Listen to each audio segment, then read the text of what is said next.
Enw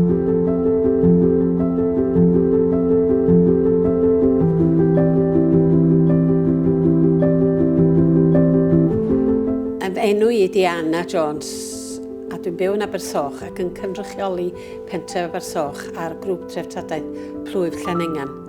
A fi sefydlwyd y grŵp ar ôl 2000 oherwydd oedden ni wedi cyfarfod I drio meddwl am rhywbeth I wneud I ddathlu'r millennium a mi ddaeth na awgrym ar rwle bydde fo'n syniad I gael amgueddfa neu hen lyniau.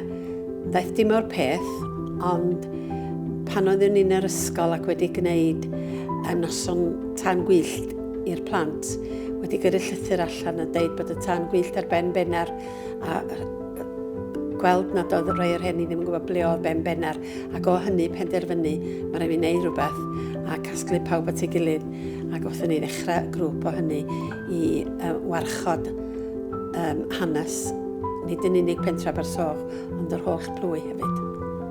Mae yna rhai yn cynrychioli Llanengan, Llangian, Sarn Bach, Cilan, Bwchtocyn a Mynytho.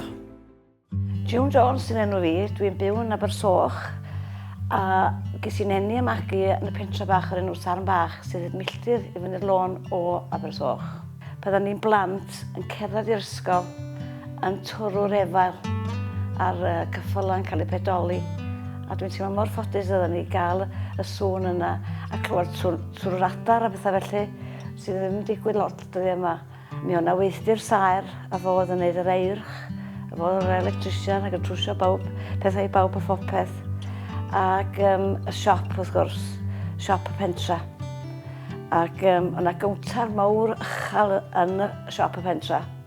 Oedd a mam yn mynd I wneud siopa bob dydd, ddim honca fi ar y cwntar. Wel, diogelwch ddim yn dod I mewn I ddiedag hynny. Ond, a pawb hefyd yn uniaith Gymraeg, sydd yn beth anghyffredin iawn erbyn heddiw yma. A chydig iawn o'r Saesneg o gynnau a dweud y gwir. Yr unig Saesneg o'n i'n glywed oedd pan oedd yr ymwelwyr yn dod I Sarn Bach. Fy enw I yw Iris Awen Griffiths ac yn cynrychioli Cilan. Ces I magu yn Lloegr, ond oedd yn nhad yn gweithio yn Llundain. Ac oedden ni dŵad I Cilan at 9 a fy ewyth Ysgol Jones Humphreys. Bob un gwyliau, dolyg, pasg a drwy'r ha, 9 wythnos drwy'r ha. A oedden ni'n nabod pawb. Oedden ni yn dyheu am cael cyrraedd Cilan a chwarae efo'r plant lleol I gyd. A rhedeg I lawr I Bryn Celyn, yn y cwpl a bob man, Nant a gwario oriau ac oriau. Mynd I godro gwerthag. Oedden ni wrth yn bodd a'n dŵad. Oedd pawb yn nabod pawb a oedden ni jyst yn gallu galw yn unrhyw dydd. Wendy Lloyd Jones ydy'n enw fi, a dwi wedi dod I fyw I ardal Cilan ar ôl I mi briodi. O fod wedi codi tai cyngor yn Abersoch yn y 50au, mi oedd pobl Cilan yn gwacau Cilan ac I lawr i'r tai lle oedd na siopa, lle oedd na ffordd yn hytrach na llwybr, lle roedd na drafnidiaeth, a dyna pan bod Cilan heddiw wedi colli y gymdeithas oedd Eiris yn sôn amdani. Mae rwan di'r enw, neu mae'r nant mewn mae pobl yn nabod fi. Dwi wedi'n magu ac yn dal I fyw mewn tŷ neu ffarm sy'n hanner ffordd rhwng pentre Mynytho a pentre Llangian. Y ddau bentre wedi bod yn bwysig yn hanes I erioed. Ond heddiw dwi'n wedi sôn am pentre Llangian. Mi nillon nhw wobr pentre Teclisa Cymru 1964 a mi oedd o'n goblin o beth, oedd o'n ddigwyddiad mawr. Mi ddoth Jeff Charles yna I gofnodi'r seremoni a hefyd cofnodi rhai o'r bobl oedd yn byw yna, gan gynnwys Maggie Jones Cottage Isa, a hi'n cario 2 bocad o ddŵr o'r ffynon, o cae ffynon ym Mhendra'r pentra, ac oedd hi'n gwneud hyn yn rheolaeth. Dyna'r unig ffordd yn nhw'n cael dŵr i'r tŷ. A mae llun ohon hi a Luned tu allan i'r hen sgubor, lle erbyn hyn, mae Luned yn cadw'r siop ac yn byw, ond oedd o'n sgubor o ddo adag hynny. John Elfyn Griffith dwi'n cynrychioli Mynytho ar y grŵp. Dwi wedi'n magu Mynytho, byw yn Llangian wan fan o'i gynagos I Mynytho. Dwi'n awyddus I sôn am lun neu lluniau neu am erthigol dweud y gwir oedd yn y Cymro yn 1971. A beth ydy noson blas y cynfyd, y syniad oedd, dangos i bobl sydd o pobl yn byw hanner canrif ynghynt a mwy. Be oedd yn y fita ac yn y blaen. Yn y lluniau yma, dwi ddim yn nhw, ond mae'n lawer iawn o'n nghyfeidio ni. Mae yn just yn dangos yn glir gymaint o ddigwyddiadau a gofwrlwn oedd yna yn y pentra ar y bryd. I gymharu efo sut mae pethau di newid yn llawer iawn yn pentrefi ni. Mae'n llawer iawn llai o ddigwyddiadau fel yna ar hyn o bryd. Iona Griffith. Dwi'n byw yn Llanengan, un o pentrefi agosa, a wedi byw yno ar hyd yn oes felly. Ges i fy magu am 10 mlynedd cyntaf mewn tir enw Glamorfa, oedd yn edrych allan ar gorn yr hen waith plwm, ac oedden ni chwarae rownd y corn, ac yn y corn oedd yn gorad, a mi yna dwnal un o hen siaftiau yn mynd lawr, a fydden ni'n mynd ar y boliau lawr hwnnw. Does wybod beth sa'r rhieni ni gyd wedi meddwl, sa'n nhw'n gwybod, ond dyna oedden ni'n neud felly. Ac oedd o'n rhywbeth, swn i'n meddwl bod sa'r plant pentra i gyd wedi cael profiad ohono fo dros y blynyddoedd, lle dod allan pen arall gwylod y cae yn y twnnel yma. Y pwrpas y grŵp Treftadaeth Plwyf Llanengan ydy gwarchod ein hanes ni a treftadaeth ni. Ac o wneud hynny, da ni'n cael arddangosfa mlynyddol a mae'r lluniau yma gennym ni, ond da ni'n awyddus iawn i'r to iau fod yn gwybod am ei hanes a deiryddiaeth y pentra. Felly da ni yn holi pobl eraill tu allan i'r grŵp hefyd i ddod i siarad. A'r plant i gael eu holi nhw a trio enyn brwdfrydedd yn y plant gan a'i rhieni gobeithio i ddod yn rhan o'r cyfoeth sydd gennym ni yma. Pa fath o le oedd Absoch a Stalwm? Oedd o'n lle hyfryd iawn. Os bod y traeth yma ar môr, oedd o mor ddiogel i nofio ynddo fo. O'n i'n ysu ar ôl dod o'r ysgol, cael rhithre lan y môr i nofio. Beth am y geia meddach chi pan oedd yr holl ymwelwyr wedi mynd. Oedden ni'n chwarae sbon clyffant ar hyd y traeth. Ydych chi wedi chwarae sbon clyffant? Do. O, hwyl fawr yn y geia. A hefyd, yn y morfa, oeddech chi'n medru cerdded ar draws y morfa amser hynny. Mae wedi mynd yn wyll rwan. A oedden ni'n gwneud tŷ bach yna, dwi'n patha mawr o eithin. Oedden ni'n chwarae tŷ bach am dyn nhw hens o sbeni a rhywbeth o felly. A'n cael hwyl dros fen felly hefyd. A hefyd oedd y bechgyn, oedd yna bant mawr yn y morfad oedd. Y pit yn bwysig o ofnadwy. Oedd nhw'n chwarae pêl-droed yma nhw. Nes oedd nhw tua 11 oed, dwi'n siŵr dyna. Ac oedd yna cor plant yn cael ei harwain, hyfforddi gan Mr Ifor Davies Tegfan. Oedd o'n gor da, fi o'n i'n mynd o steddfod i steddfod, a steddfodau cenedlaethol hefyd, yr eiredd beth bynnag. Ond beth arall oedden ni'n neud fel hogia ifanc, gynnon ni'n llawer o byd arall i neud hwnna. O gynnon ni gyngrau'r lig cymeriadau gorau y Soch.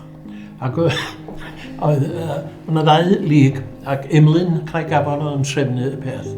Ac os oedd yna rwy'n i gwneud rhywbeth anhygoel, neu rhywbeth mawr, neu rwy'n di meddwi gormod yn beth felly, oedd o'n cael mynd i dop y lig, y math o beth yn dan ymri. A dwi'n cofio Tad Gwynfor wedi clywed am y gyngrair yma, ac meddwl pam nad oedd o'n wedi cael mynd i dop y lig. A be nath o, ond rhaid riban coch yn ei wall, 2 neu 3 o lefydd, a reidio beic rhwng pentra ac i mewn i'r siop. Ac wrth gwrs, gafodd ddod i fyny ben y lig. Y cyngrair wrth gynnwys nhw. Oedd yr egeta yn bwysig hefyd, amser egeta. Oedd cychod i'r egeta, oedd y rasus ceda. A fatha gynnwch chi'r hogia, mae gynnwch chi dim pêl-droed, da chi'n pansio lle. O gynnon ni fel hogia, o gynnon ni gwch yn ni'n pansio. Ond amser egeta, oedd yn y bora oedd yr egeta, ac oedd yna fand yn mynd yma, oedd yn mynd o gwmpas y pentra, ac yn y prawn oedd chwaraeon. A bob math o chwaraeon yn y prawn. A gyda'r nos, oedden ni'r plant yn cael mynd, oedd yna dawnsio yn y neuad yma. A pawb, bobl visitors rhan fwyaf o'i boteis a math yn y beth. A felly oedden nhw yn gwneud ar y geta lle. Beth roedd yn Sarn Bach y Stalwm? A wedyn o gynnon ni efal y go yn Sarn Bach, un ochr i lôn, a mae yna weithdy sa'r coed, ochr arall, a rhwng y ddwy, y dau weithdy yna, o'na siop, a mi oedd y siop yn gwerthu bob gwerthu fferis, oedd yna ddau gwntar, un yn gwerthu fferis a bwydydd, felly, a gwntar ochr arall yn gwerthu dillad. A dyna ni'n stopio wedyn yn efal y go, fydda rhywun dod yno wrach efo ceffil i bedoli, a dyn fydda John Ifas oedd enw y go, a mi oedd gynnon ni gasag ceffil, ymsannu ceffil gwaith, ceffil gwedd, Queen o henwi. A mi fydda John Ifas, Johnny Refal o'n i'n alw, a fo fydda'n pedoli. A dyna'r unig geffil yn Sarn Bach de, o Johnny Refal i ofn, a ryw reswm. Oedd yna'n ffôn na dim byd, ymsannu, yn tŷ yn illa. Oedd yna'n ffôn yn siop Sarn. A oedd hwnna hanner ffordd i fynd i grisia.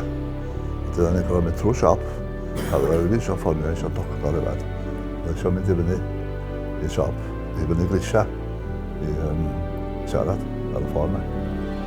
A wedyn, oedd ni byw ar ffarm, a wedyn, os oedd eisiau vet, neu oedd doctor, oedd eisiau rhedeg i lawr, i siop Sarn i ffonio. Pryd oedd y cychod cyntaf i dod mewn yn harbwr y bysio?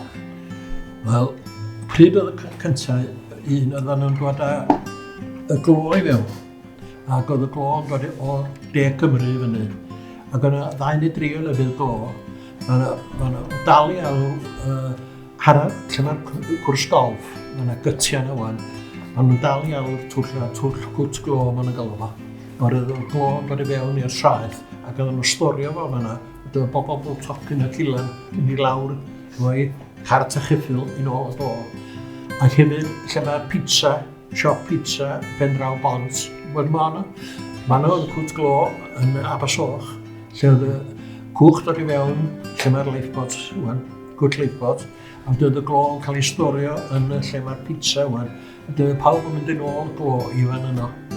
Peth arall oedd yn dod i fewn oedd laim, beth i laim, calch, oedd yn dod â calch solat i fewn i'r ffermydd yma i gael ei roed ar y tir, i wella'r tir. A oedd y cychod efo calch yn dod i fewn. Ac oedd yn dod efo i rodyn galch. Yn gwell mae rodyn galch? Mae rodyn galch yn Ben Cei, lle mae yna seti a beth o felly. Ac oedd yn llosgu y calch yma, a'i wneud o mwy liquid math o beth, bod o'n hawddach i drin ac i roed ar y tir. Ac oedd y ffermydd yn dod i lawr i nôl o, ac oedd hwnnw yn dod, ddim yn saff o lle oedd yn dod, ond oedd yn cael ei storio yn y rodyn galch. Dyna pam nhw'n gael yn rodyn galch. Mae 2 rodyn galch. Mae un yn y fan yna, a mae un arall tu fewn i'r pentra, lle mae 2 rodyn galch, lle yn trin y calch yma.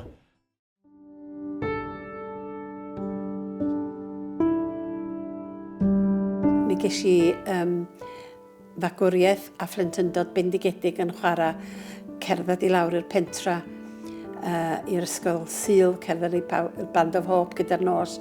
Dim gola o gwbl, dim ond cerdded nôl ymlaen i'r ysgol Sul, i'r capel, ac yn yr ha mynd lawr i lan y môr. Ac oes mae yna 2 ha yma rwan, a mae pawb yn ffieiddio at y 2 ha, ond tra bydda i mi fynd y Gymraeg yma.